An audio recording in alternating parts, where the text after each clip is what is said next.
নমস্কার বন্ধুরা, আমি আজ আপনাদের জন্য ট্যাংরা মাছের একটি রেসিপি নিয়ে চলে এসেছি। পুরো মশলা ছাড়া রান্নাটি হবে। বড় সাইজের ট্যাংরাগুলো আমি নিয়েছি, দেখতেই পাচ্ছেন। ছোট ট্যাংরা দিয়েও বেশ ভালো হয়। প্রথমে মাছ ধুয়ে পরিষ্কার করে লবণ হলুদ মেখে কিছুক্ষণ রেখে দেব। তারপর আমি যা যা সবজি নিয়েছি সেগুলো আপনাদেরকে দেখিয়ে দিচ্ছি।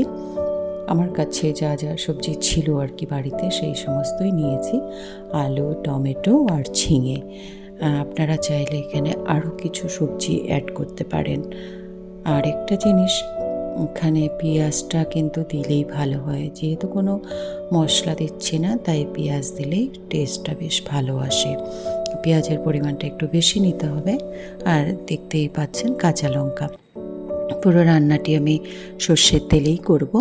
কড়াই বসিয়ে দিলাম, দিয়ে দিলাম সর্ষের তেল।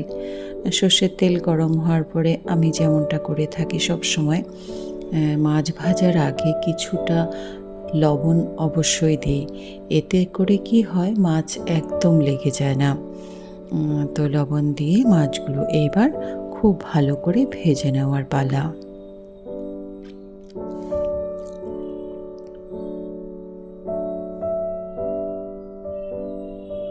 মাছ ভাজা আমার কমপ্লিট হয়ে গিয়েছে। এইবার ওই তেলের মধ্যে আরেকটু সর্ষের তেল দিয়ে দিলাম। যেহেতু মশলা ছাড়া আর ওই তেল পেঁয়াজ দিয়ে বেশ ভালো একটা টেস্ট আসে, তো আমি ওই তেলেই মেথি, জিরে আর শুকনো লঙ্কা সম্বার দিলাম। দিয়ে দিলাম পেঁয়াজ কুচি দিয়ে ওখানে দিলাম লবণ আর হলুদ। লবণ হলুদ দিয়ে খুব ভালোভাবে পেঁয়াজটা কষিয়ে নিতে হবে।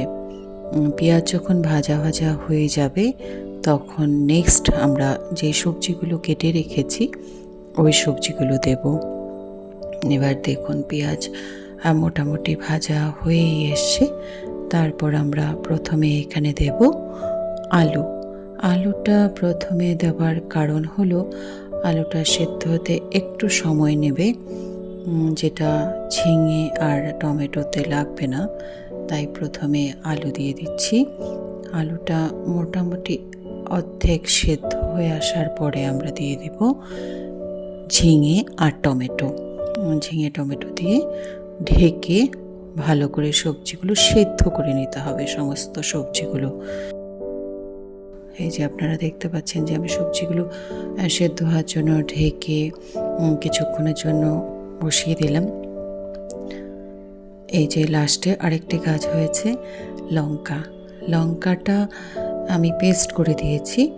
যদি ঝাল কম খান তাহলে এক দুটা চিড়ে দিলেও হয়।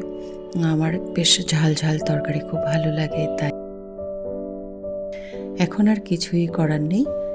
তেল ছেড়ে দিলে কিছুটা জল দিয়ে মাছ দিয়ে দেব, রান্নাটা কমপ্লিট হয়ে যাবে। যে বললাম না, খুব সহজে হয়ে যায় রান্নাটি, আর খেতেও দুর্দান্ত হয়। মেথির গন্ধটা আমার তো খুব ভালো লাগে, যদি কারো ভালো না লাগে স্কিপ করতে পারেন। এই যে সমস্ত সবজি সেদ্ধ হয়ে গিয়েছে, ঝোল ফুটে এসে দিয়ে দিলাম মাছ।